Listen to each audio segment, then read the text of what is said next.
بنتكلم على الموضوع كريتيكال جدا، موضوع خطر جدا، موضوع خطير بجد. بين الشخير وحدوث تلف في الشرايين السباتيه.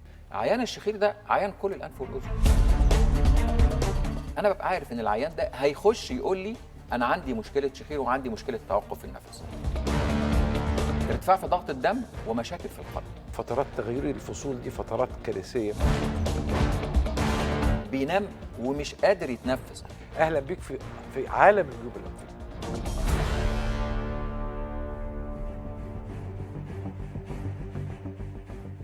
الدكتور هشام إبراهيم، دكتوراه واستشاري الأنف والأذن والحنجرة، دكتوراه واستشاري العلاج بالليزر جامعة القاهرة، زمالة الجمعية العالمية للشخير وأمراض النوم، زمالة الجمعية الأوروبية للشخير وأمراض النوم، أستاذ زائر بمستشفى رويال كير العالمي بالخرطوم.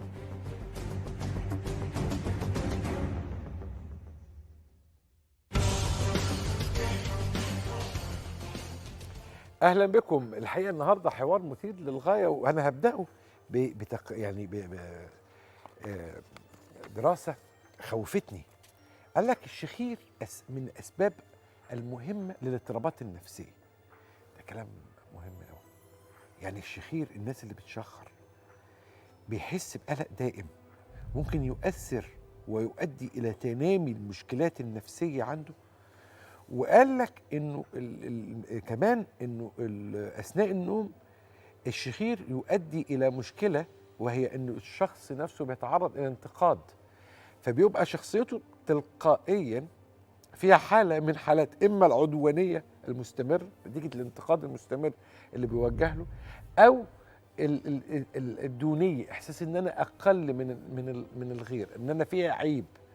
فاذا التقرير ده او الدراسه دي دراسه مقلقه. الشخير واحد من الاسباب التي تؤدي الى الاضطراب النفسي. الحقيقه النهارده موضوع مهم وحلقه طبعا مثيره وممتعه مع ضيفي العزيز الاسم المتميز الاستاذ الدكتور هشام ابراهيم، استشاري الانف والاذن والحنجره وصاحب الدكتوراه واستشاري العلاج بالليزر، وطبعا زماله الجمعيه العالميه للشخير والاوروبيه للشخير. اهلا بيك يا دكتور هشام بيه. اهلا بيك يا دكتور ايمن. الحقيقه انا عايز الاول قبل ما ادخل على العمليات والتطور اللي حصل فيها، الشخير ممكن يؤدي الى مشاكل نفسيه. اكيد اكيد. انت حضرتك مش متخيل لما تجيلي بنت ورافضه الجواز ورافضه اي حد يتقدم لها ورافضه الخطوبه وعندها 28 29 سنه، ومشكله حياتها كلها ان هي بتطلع صوت وهي نايمه، وما يصاحب هذا الصوت من ريحه وحشه في البق، غازات في البطن، خنقه وهي نايمه، مخنوقه وهي نايمه. والكلام ده كله اللي بيقوله لها مين؟ اللي بيقوله لها اختها، اللي بيقوله لها مامتها، اللي بيقوله لها زميلتها لو حد مثلا جه قعد معاها شويه ولا حاجه. البنات دي الحقيقه لو حضرتك تقعد وتتكلم معاهم وقد ايه هم بيعانوا اضطرابات نفسيه ورافضين الجواز تماما، الارتباط تماما. تخيل حضرتك واحده جات لي كانت معلقه بدايه خطوبتها وتعرفها على اي حد ان هي تستكمل موضوع الجواز الا بعد ما تتعالج من موضوع الشخير، لدرجه ان هي بعد ما عملت العمليه قلت لها اخبارك ايه؟ قالت لي انا النهارده اتولدت من جديد وهبتدي حياه جديده ادور فيها على شريك حياتي. ففعلا الحاله ده بتكلم على البنات، انا بتكلم بقى على الزوجات والازواج. انت مش متخيل حضرتك لما زوج ينام جنب زوجته بيتشخر جامد او هو بيشخر جامد وراجع تعبان وكسلان وطول النهار في الشغل ومش واخد كفايته من النوم، ونتكلم بصراحه اكتر، مفيش علاقه زوجيه مكتمله بينهم. العلاقه بينهم بتبقى شكلها الحياه بينهم شكلها عامله ازاي؟ في ازعاج طبعا، ازعاج نفسي واضطرابات نفسيه مش بتؤدي بس للطلاق، بتؤدي ان هم ساعات يعيشوا مع بعض بس عشان خاطر الولد ولا البنت اللي مع بعض. كارثه في حالها، الطلاق كارثه وده كارثه، السيبريشن كارثه خطيره جدا. بالظبط. التطور حصل في عمليات التعامل مع سليب ابنيا او انسداد المجرى الهوائي، او اللي احنا بين قوسين بنقول العرض نفسه كعمليه، يعني الشخير. التطور وصل ازاي؟ احنا وصلنا لايه دلوقتي؟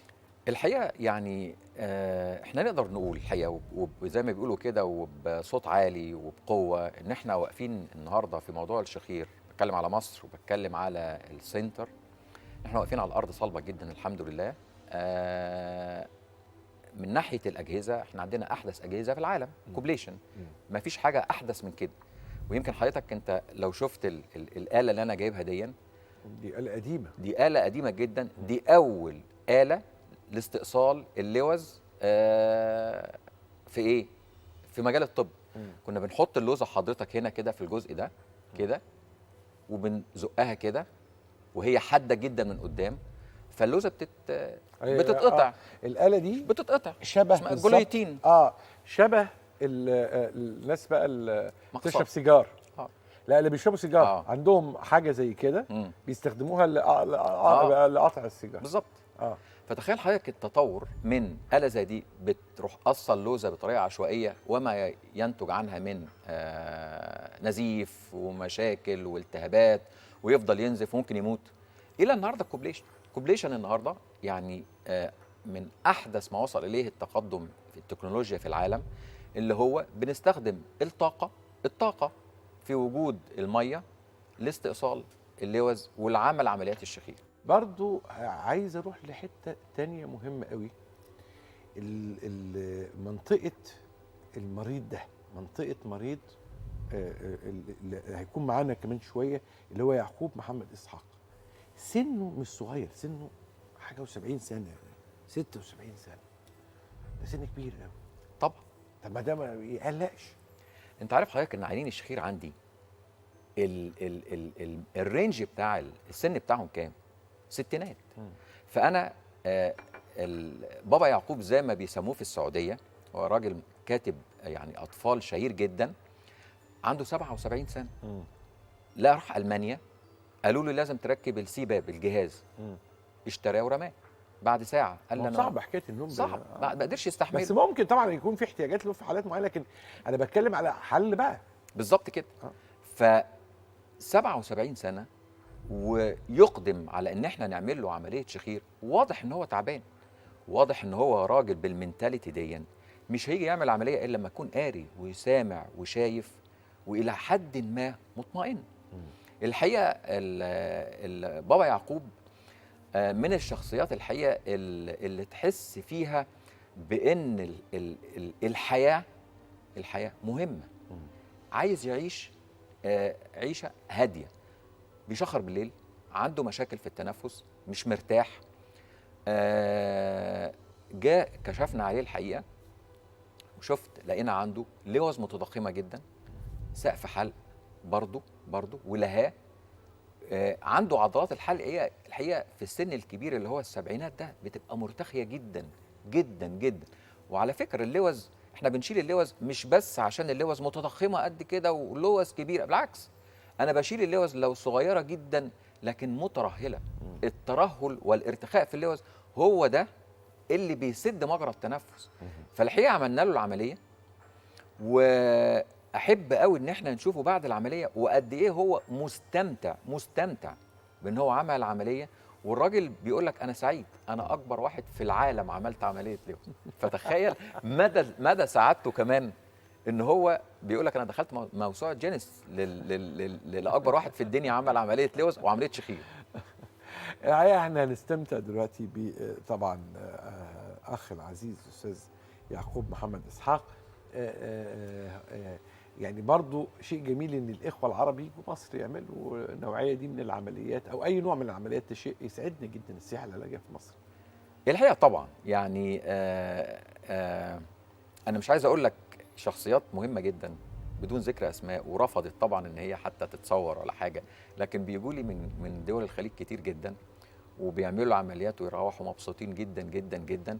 وده برجع اقول مره تاني ان الطبيب المصري الحقيقه بصفه عامه سمعته يعني داخليا وخارجيا وعالميا في اي مكان بيشرفنا الحقيقه. انت بتنورنا وبتشرفنا، وهننتقل عندك في السنتر عشان نلتقي بالاستاذ يعقوب محمد اسحاق ونستمتع في الجزء الثاني من هذا اللقاء الممتع بحوار مهم مع واحد من الناس المهمه جدا في عالم الكتابه في السعوديه، وايضا بيعاني من برضه صعوبات اثناء النوم، والسن مش صغير، 75 سنه، 7 76 سنه. اه 76 سنه. اه ربنا يديك الصحه والعمر، وطبعا ده شيء رائع جدا.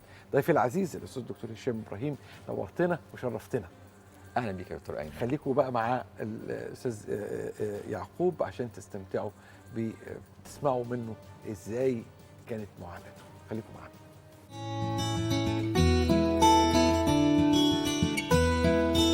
اسمي يعقوب محمد إسحاق ومقيم في جدة. أنا جيت مصر هذه المرة للعلاج لأكثر من مشكلة صحية. دخلت على الإنترنت وطلبت حلقات برنامج الناس الحلوة للدكتور أيمن رشواني. فمن المشاكل اللي كنت أنوي أعالجها مشكلة عندي ألم في ظهري اسمه فيبروميالجيا، وألم في عضلات الظهر، وتوصلت إلى الدكتور المناسب لعلاجه عن طريق الإنترنت. بعدين لمعالجة مشاكل صحية أخرى دخلت على حلقات برنامج الناس الحلوة، وأنا بتفرج على حلقات البرنامج استوقفتني الحلقة عن علاج الشخير بالكوبليشن. وجلست أتفرج على الحلقة كاملة من ألفها إلى يائها. الشخير كان بيضايقني كثير لأني أحس لما أجي أقوم من النوم إن فمي ناشف، ويخليني أقوم من النوم كل ساعة ولا كل ساعتين. وكمان صوت الشخير عالي جدا، بيوصل للغرف المجاورة، بيزعج زوجتي، بيزعج الناس اللي بيشتغلوا في البيت. كان شيء يعني مضايق المزعج لكل الأطراف اللي موجودة معايا في البيت. عملت محاولة قبل حوالي 30 سنة في ألمانيا.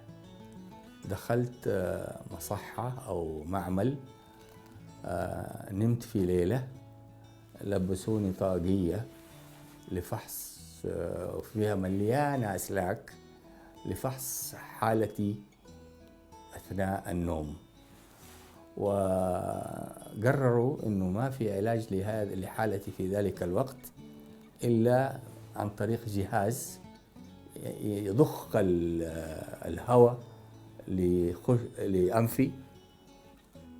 واشتريته في ذلك الوقت قبل حوالي 30 سنة.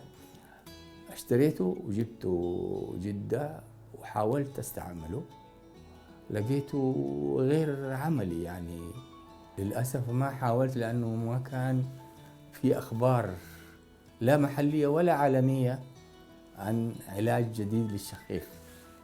في الحقيقة لأني شفت حلقة الدكتور هشام في الناس الحلوة كاملة ما ترددت، وأقدمت بكل يعني شجاعة رغم أني أنا عمري حوالي 76 سنة 77 سنة.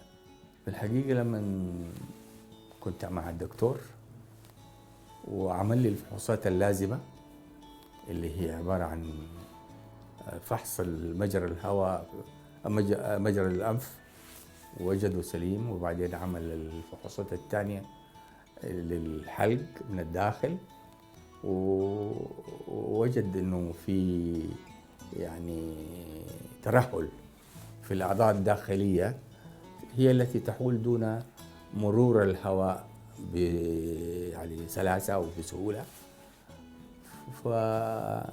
وانه لازم اذا كنت انا مقرر انه انا اتعالج انه دي تصير عن طريق عمليه اسمها كوبليشن. اليوم هو اليوم السابع او الثامن للعمليه، اليوم الثامن، والحمد لله احس بتطور. النوم صار فتراته اطول. كان زمان انام لمده ساعه ثم استيقظ عشان اروح الحمام، الان لا، صار كل ساعتين. والألم موجود حتى الآن لكنه خفيف. أنا عمري 77 سنة، طبعا العملية صار فيها إزالة لواز، صار توسيع المجرى الهوائي بحيث انه يعني كل شيء يصير طبيعي، والحمد لله. وكمان في هذا السن انا لما عملت العملية يمكن ادخل موسوعة جينيس واصير اول واحد كبير في هذا السن يعمل العملية بدون خوف. اليوم انا ركبت تاكسي لمسافة طويلة جدا، فأثناء المسافة نمت، فلما وصلت المكان المطلوب قال لي سواق التاكسي ترى أنت كنت في طوال هذه المدة أنت نايم. قلت له طيب هل أنا شخرت؟ قال لي لا. قلت له طيب شكرا لك على المعلومة دي.